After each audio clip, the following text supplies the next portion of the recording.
Good morning बच्चों। 10th class में जो आपकी एक्सरसाइज चली थी 5.2 में, तो उसमें एपी चैप्टर में, तो उसमें मैंने आपको फर्स्ट क्वेश्चन और ये second question, third question, fourth और फिफ्थ, ये 5 क्वेश्चन मैं नोट किए जो मैं आज समझाना आपको चाह रहा हूँ।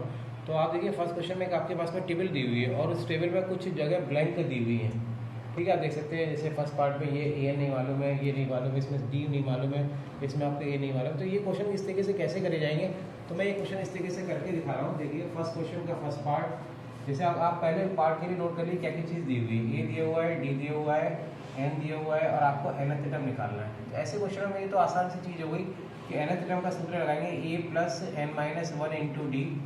तो आप देखिए ए की वैल्यू कितनी है, ए की वैल्यू 7, एन की वैल्यू है 8, माइनस वन और डी की वैल्यू है 3।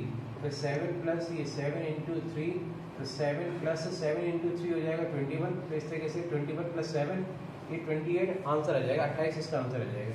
तो ऐसे ही इसका एक सेकंड पार्ट और अगर देखें तो आप इसमें देखिए ए की वैल्यू माइनस का 18 दी हुई है, डी आपको कैलकुलेट करना है और उसके बाद में एन आपके पास में दिया हुआ है 10 और nth टर्म 0 दिया हुआ है। तो ये भी सीधे सीधे सूत्र लगा लेंगे, a n is equal to A plus N minus one into d. एक बात जरा याद रखिएगा, ये सूत्र हमेशा लिखा करिएगा, डायरेक्टली वैल्यू आप स्टार्ट ना करें, पहले फॉर्मूले लिखेंगे फिर क्वेश्चन करा करें। तो ए की वैल्यू दी हुई है -18 है, एन की वैल्यू 10 माइनस वन और डी की वैल्यू डी है। -18 को अगर आप इधर ट्रांसफर कर लेते हो तो ये 18 हो जाएगा, प्लस का ये 9 है ना, डी हो जाएगा 10 माइनस वन 19। तो डी की वैल्यू हो जाएगी 18/9। तो इस तरीके से कट जाएगा 9 2 18, तो डी की वैल्यू 2। तो जो वैल्यू आपके पास में नहीं दी हुई है वो इस तरीके से आ जाएगी और एक ही फॉर्मूले का यूज़ होना है ये। ठीक है, nth term is equal to A plus N minus one into D. आगे के क्वेश्चन ऐसे ही हैं जिसमें जो चीज़ नहीं दी हुई है वो आप निकाल सकते हैं।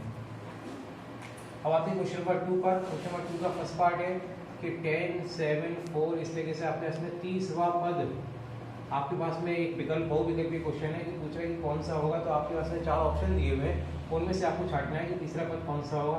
तो यहाँ पर आप देख सकते हैं कि पहला पद तो 10 दिया हुआ है और डी की बात करें तो 7 में से 10 माइनस कर देंगे तो ये -3 हो जाएगा। तीसरा पद निकालें तो एन की वैल्यू 30।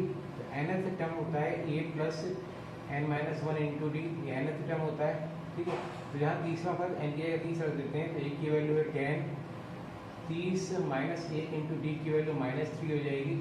तो 10 ये हो जाएगा 29 इंटू -3, तो ये हो जाएगा 29 3 सा 87। तो माइनस तो ये 77 हो जाएगा। तो आप देखेंगे कौन सा ऑप्शन सही है, सी ऑप्शन जो है आपके पास में सही है। ये था क्वेश्चन नंबर 2 का फर्स्ट पार्ट। ठीक है, इसी तरीके से जो आसान से क्वेश्चन है ये। और मैं एक और क्वेश्चन टच करता हूँ, उसमें देखिए क्या चीज़ निकालनी है। तो ऐसे एक्सरसाइज में बहुत सारे क्वेश्चन दिए हुए हैं, इसमें इस टाइप का भी क्वेश्चन मैं करा रहा हूँ। देखिए 2 उसके में एक बॉक्स दिया हुआ है और इस बॉक्स में क्या आना है, केवल 3 ही पद दिए हुए हैं। पहला पद तो 2 है, दूसरा पद पता नहीं है और ये आपके पास में तीसरा पद है। तो अगर आपको याद होगा तो मैंने ये चीज़ बताया कि माना अगर किसी इन सभी के लिए जितने भी क्वेश्चन है तो एक काम करते हैं, इसको ये चीज़ अभी हम मिटा देते हैं और सभी के लिए कॉमन चीज़ की बात करें तो माना कि पहला पद इज इक्वल टू ए और सारवंतर हम मान लेते हैं डी। अब आप देखिए इसमें आपके पास में जब आपके इसमें 2, अब ये फर्स्ट पार्ट स्टार्ट हो रहा है 2, फिर ये बॉक्स है और ये आपके इसमें 26। तो आप देखिए पहला पद ये मालूम है और उसके बाद में आपके इसमें दूसरा पद जो होता है आपके इसमें अगर डी सारवंतर है तो आपको मालूम है ए प्लस डी होता है, यही आपको ज्ञात नहीं है। जबकि आपके इसमें A3 की वैल्यू जो है तीसरा पद आपके इसमें दिया हुआ है वो कितना है 26। तीसरा पद होता क्या है, अब देखिए यहाँ से हम स्टार्ट करते हैं, ये हमें ज्ञात करना है। चाहे आप यहाँ नोट करिए कि A2 की वैल्यू आपको ज्ञात करनी है। तो देखिए A3 की वैल्यू जो होती है, क्योंकि A3 होता है A प्लस 2D, A3 की वैल्यू 26 दी हुई है और A की वैल्यू 2 और 2 इंटू डी की वैल्यू आपको निकाल लेंगे। तो इसको जब ट्रांसफर करेंगे तो 24 हो जाएगा। तो डी की वैल्यू इस तरीके से 24/2 हो जाएगा, तो कट जाएगा 12 आ जाएगा। मेन चीज़ क्या है, जो चीज़ आपके पास में दी हुई है उसको देखिए। जैसे पहला पद दिया था 2, ये नहीं दिया था, इसको कैलकुलेट करने के लिए A2 मान लिया हमने, ये तीसरा पद दिया हुआ है A3। जो चीज़ दी हुई है उससे आपके पास में रिलेशन निकालिए। देखिए ए और डी में क्या रिलेशन था। ठीक है, क्योंकि हमने सारवंतर और पहला पद ही हमने माना है। तो आप देखिए A3 होता है A प्लस 2D होता है, इसमें सब चीज़ आपके पास में दिए हुए है। तीसरा पद 26 दिया है, पहला पद ये दिया है, डी निकाल लेंगे। जब डी निकल जाएगा तो A2 निकालना आसान हो जाएगा। A2 is equal to A plus D होता है। ए की वैल्यू आपके पास में है 2 और डी की वैल्यू 12, इस तरीके से 14 आ जाएगा। अगर यही और भी क्वेश्चन होते तो कैसे करेंगे, इसका सेकंड पार्ट देखते हैं। ये समझ में आ गया होगा मुझे उम्मीद है, इसमें कुछ भी नहीं था। इसका सेकंड पार्ट जो है उसमें आपके पास में बॉक्स स्टार्टिंग में दिया हुआ है, ये सेकंड पार्ट है। फिर आपके पास में दिया हुआ है 13, फिर एक बॉक्स है और ये 3। तो देखिए पहला पद नहीं दिया हुआ है, पहला पद आपको ज्ञात करना है और तीसरा पद ज्ञात करना है, ये आपको पता करना है। क्या दिया हुआ है, दूसरा पद दिया हुआ है 13 है, तो दूसरा पद होता है a प्लस डी, ये 13 हो गया। फिर चौथा पद दिया हुआ है, चौथा पद हो गया a प्लस, चौथा पद का मतलब हो गया 3, तो चौथा पद a प्लस 3d, ये दिया हुआ है 3। अगर इस समीकरण को हम घटा दें ऊपर नीचे लिखकर, तब देखिए डी की वैल्यू हो जाएगी, ये हो जाएगा माइनस का 2d इज इक्वल टू 10, तो डी की वैल्यू हो जाएगी 10 अपॉन माइनस 2, तो 2 से काटेंगे 2 5 से 10, माइनस का 5 हो जाएगा। डी की वैल्यू से आप ए की वैल्यू भी निकाल लीजिए, a प्लस डी क्योंकि 13 था ये है, तो जब आपने डी की वैल्यू माइनस के 5 निकाल दी है तो ए की वैल्यू हो जाएगी 18। ए की वैल्यू जब आ चुकी है, डी की वैल्यू आ चुकी, अब आपको जो चीज़ निकालनी है, जैसे पहला पद देखिए ए, तो ये तो यही ए कितना आया था 18, पहला पद हो गया।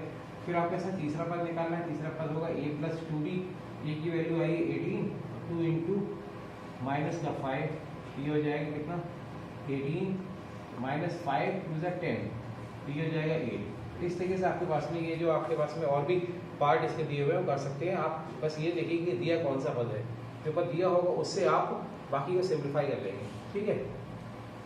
नेक्स्ट क्वेश्चन जो क्वेश्चन नंबर 3 है वो यही था। अब उसके हम क्वेश्चन नंबर 4 पर आते हैं। क्वेश्चन नंबर 4 में आपके पास में एपी जो दिया हुआ है वो है 3, 8, 18, 13, 18। तो कह रहे हैं कि इसमें कौन सा पद 78 होगा।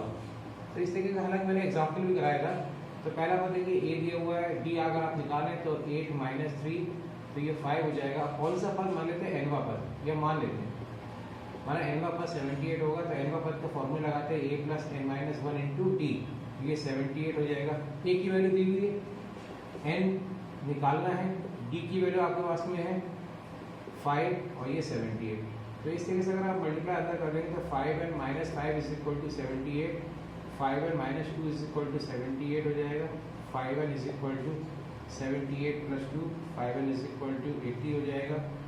n की वैल्यू 80 अपॉन 5, तो ये 5 से काटेंगे, 5 इंटू 5, 5 से 30, तो ये 16, n की वैल्यू 60, यानी कि इसके आंसर लिखेंगे अतः 16वां पद 78 होगा। ये उन्होंने पूछा है कौन सा पद 78 होगा या है, तो 16वां पद 78 होगा, ठीक है। इस तरीके से एग्जाम्पल भी मैंने कराए हैं, एक्सरसाइज में टच करा, लेकिन एग्जाम्पल भी कराए हैं, तो वो आप देख सकते हैं। और इसके बाद में अगर हम अगले क्वेश्चन पर आते हैं तो उसमें पदों की संख्या निकालनी है। तो आज मैं जितने क्वेश्चन करा रहा हूँ सब एक ही सिंपल से कंसेप्ट पर है। तो पदों की संख्या निकालने के लिए भी 7, 13, 19 और फिर इस तरीके से 25 आपके इसमें 205 दिया हुआ है। तो पहला पद देखिए तो 7 है, डी की वैल्यू आप निकाल सकते हैं, देखिए अंतर तो सेम है ही, तो ये 80 तो है ही, तो 13 माइनस 7 ये 6 हो जाएगा। और लास्ट पद आपके इसमें 205 है। अब आपके पास में लास्ट पद का फॉर्मूला लगाए तो a plus n minus 1 into D होता है, तो ये 205, a की वैल्यू आपके इसमें 7 है और n आपके पास में निकालना है, d की वैल्यू आपके पास में 6 दी हुई है। तो 205 is equal to 7 plus 6n minus 6, तो 205 इज इक्वल टू हो जाएगा 7 माइनस 6, 1 हो जाएगा, 1 प्लस 6n। तो n की वैल्यू इधर ट्रांसफर करेंगे तो 204 हो जाएगी ये, और ये हो जाएगा 6n। तो n की वैल्यू 204 अपॉन 6, 6 3 ज़ा 18 और फिर 2 रह जाएगा, 6 4 जा 64, तो 32, n इज इक्वल टू 34। तो इस तरीके से हमें पूछा कौन से कितने पद हैं, तो इस श्रेणी में अतः दी गई श्रेणी में 34 पद हैं। तो इस तरीके के क्वेश्चन जो है क्वेश्चन नंबर 5 तक है, और उसके बाद आप जो क्वेश्चन आएंगे वो थोड़े से टेक्निकल क्वेश्चन आएंगे, और मैं उम्मीद करूंगा यहाँ तक आप क्वेश्चन आप करके रख लीजिएगा, ठीक है। तो आज के लिए हम लोग इतने रख देते हैं, नेक्स्ट वीक पे हम लोग आगे देखेंगे और इस एक्सरसाइज के और आगे ये क्वेश्चन देखेंगे, ठीक है। आज के लिए इतने, थैंक यू।